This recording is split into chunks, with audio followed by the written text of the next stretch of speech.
جی یہ وعدہ میں ہمراہ داری کریں گے تجزیہ کار بلال ڈار. جی بلال ڈار بہت بہت شکریہ ہمیں جوائن کرنے کے لیے.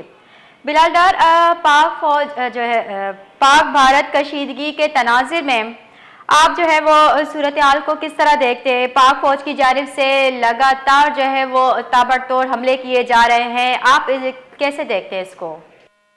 پاکستان فوج نے پہلے تو بڑے تحمل کا مظاہرہ کیا، پاکستان حکومت نے بڑے تحمل کا مظاہرہ کیا، اور عالمی سطح پر حکومت پاکستان اور افواج پاکستان نے بڑی خوبصورتی کے ساتھ اپنا کیس بلڈ کیا کہ ہم دیکھ لیں جہاریت نہیں کر رہے، ہم پہ حملہ ہو رہا ہے، مسلسل بھارت ہم پہ حملے کر رہا ہے اور ہم امن چاہتے ہیں، جنگ نہیں چاہتے. اور اس دوران پاکستان نے کئی مرتبہ پہلگام واقعے کی تحقیقات کرنے کے لیے انٹرنیشنل کمیونٹی کو بھی کہا کہ آپ اس کی غیر جانبدارانہ تحقیقات کریں، ہم ہر طرح سے تعاون کریں گے. یوں پاکستان ایک کیس بلڈ کرنے میں کامیاب ہوا انٹرنیشنل لیول پہ، اور اس کیس کے بعد پاکستان نے بڑی مہارت اور اچھی حکمت عملی کے تحت آج جو گزشتہ رات گزری ہے، جو رسپونڈ کیا ہے، بھارت کے 26 شہروں کو نشانہ بنایا ہے اور اس کو بھاری نقصان پہنچایا، جس میں جو سب سے امپورٹنٹ دو باتیں میں سمجھتا ہوں بہت امپورٹنٹ ہے جو بھارت کا میں سمجھتا ہوں ناقابل تلافی نقصان ہوا ہے. ایک تو بھارت کا S-400 جو دفاعی سسٹم ہے، جو فضا میں بھارت کے اندر داخل ہونے والے کسی بھی میزائل، جہاز، ڈرون یا کسی بھی چیز کو وہ ہٹ کرتا ہے خود بخود. اس سسٹم کو الحمدللہ پاکستان اور چائنا کے مشترکہ بنائے گئے جہاز JF-17 تھنڈر کے ذریعے ہٹ کیا گیا، اور اس $1.5 ارب کے S-400 سسٹم کو بالکل اڑا کے رکھ دیا گیا.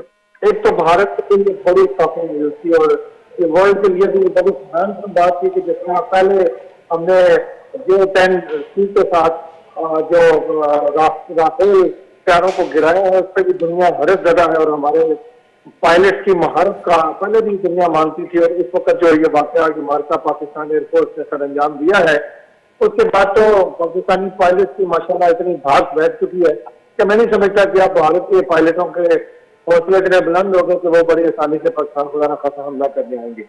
دوسرا، پاکستان میں جو سائبر اٹیک جس سائبر اٹیک سے بھارت کے رجسٹریشن کرنے کام چھوڑ دیا ہے، اصل نشانہ بھارت کا کمانڈ اینڈ کنٹرول سسٹم تھا، وہ اب مکمل طور پر جام ہو چکا ہے. بھارت کو اپنی جس ٹیکنالوجی پر بڑا ناز تھا وہ زمین بوس ہو چکی ہے. میرا جو اندازہ ہے کہ دیکھیں اس کام کے ذریعے بھارت کا براموس میزائل اور ان کا جو کمانڈ سسٹم تھا جس کے ذریعے انہوں نے پوری جنگ لڑنی تھی یا خدا نہ خواستہ پاکستان پہ اٹیک کرنا تھا، پاکستان نے سائبر اٹیک کے ذریعے اس پورے نظام کو مفلوج کر دیا ہے اور ان کا گرڈ اسٹیشن بھی بند کر دیا ہے. بھارت کی 70% بجلی بند ہو چکی ہے. تو یہ جو سچویشن ہے یہ ماشاءاللہ بہت بڑا واقعہ ہے، اور اس کے بعد بھارت کو لگ سمجھ گئی ہے کہ پاکستان کو سمجھتا تھا کہ ان کے پاس شاید کوئی بڑی ٹیکنالوجی نہیں ہے، لیکن الحمدللہ پاکستان کے پاس بہت اہم ٹیکنالوجی ہے.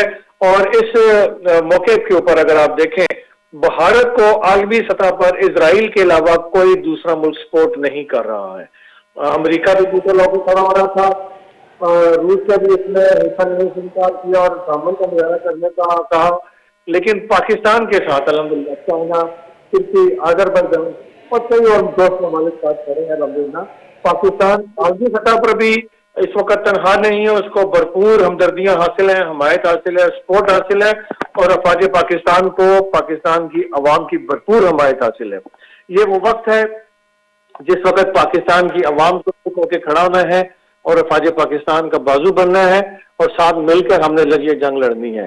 کیونکہ یہ بات ایک عوام کے لیے بڑی واضح ہے. گھر میں گلے شکوے ہوتے ہیں، گھر میں لڑائیاں بھی ہوتی ہیں، گھر میں جھگڑے بھی ہوتے ہیں، لیکن اگر گھر سلامت رہے تو یہ سارے سلسلے چلتے رہتے ہیں. جی بلال ڈار صاحب، اس وقت اسلام آباد میں کیا صورتحال ہے؟ اسلام آباد میں جو ہے وہ ایئرپورٹ میں آپریشنز بند کر دیے گئے ہیں، اس حوالے سے بتائیے گا. یہ دیکھتے ہیں، ظاہری بات ہے بھارت آئے روز ڈرون اٹیکس کر رہا تھا، اور اس وجہ سے پاکستان کے ایئرپورٹ سے فلائٹ بند کی گئی تھی، پاکستان کی فضائی حدود بند کی گئی تھی ایئر لائنز کے لیے، پھر بیچ میں کھولی گئی، پھر بند کر دی گئی.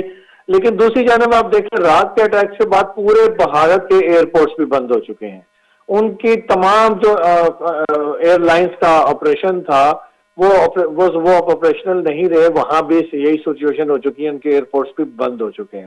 ایک ہی ہفتے کے اندر بھارت کے جو سرمایہ کار ہیں ان کو 104 بلین ارب ڈالر کا نقصان ہو چکا ہے. تو یہ سچویشن ظاہری بات ہے، جنگ تو جنگ ہوتی ہے، اس کے نقصانات دونوں طرف ہی ہوتے ہیں. تو بہرحال پاکستان تو بار بار ابھی بھی یہی کہہ رہا ہے کہ جنگ نہ ہو، اگر اس کو تعامل سے ختم کرے تو زیادہ بہتر ہے. آباد کے اندر جو سچویشن ہے بالکل نارمل ہے، دکانیں کھلی ہوئی ہیں، آج بھی دفاتر کھلے ہوئے ہیں، ہم سب اپنے اپنے دفاتر میں اپنا اپنا کام کر رہے ہیں، سڑکوں پہ کام کر رہے ہیں.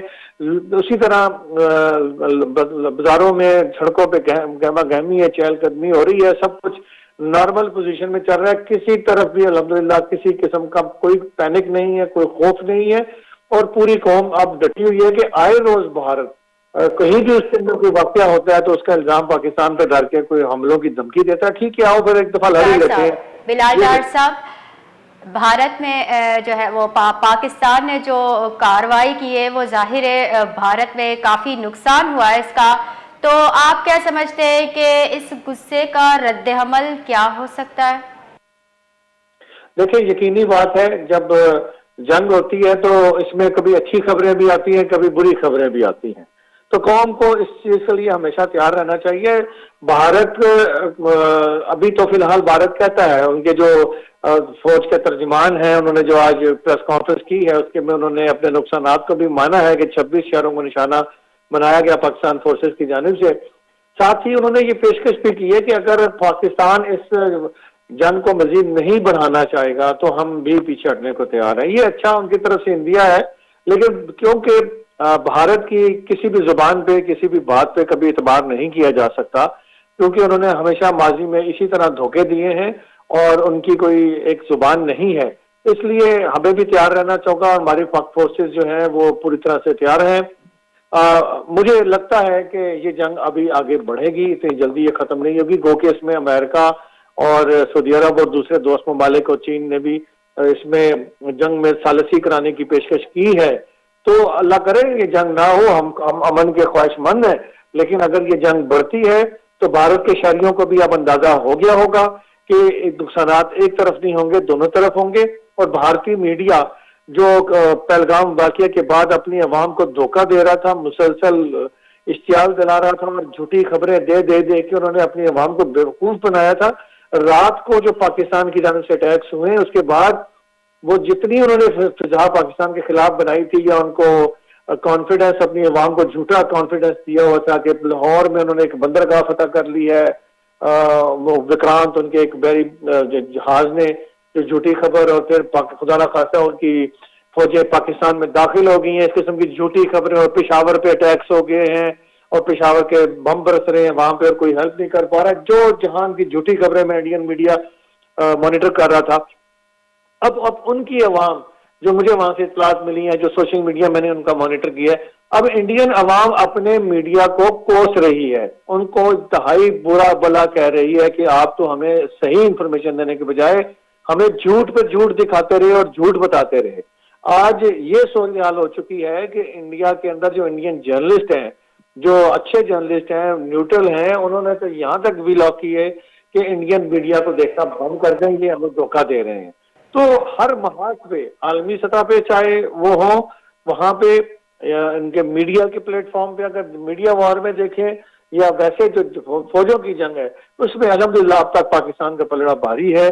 پاکستان نے ان کے رافیل طیارے مار گرائے ہیں، پاکستان نے ان کا دفاعی ہم تو بات یہ ہے جی پاکستان نے ان کے براموس میزائل کا کمانڈ اینڈ کنٹرول سسٹم جیم کر دیا ہے.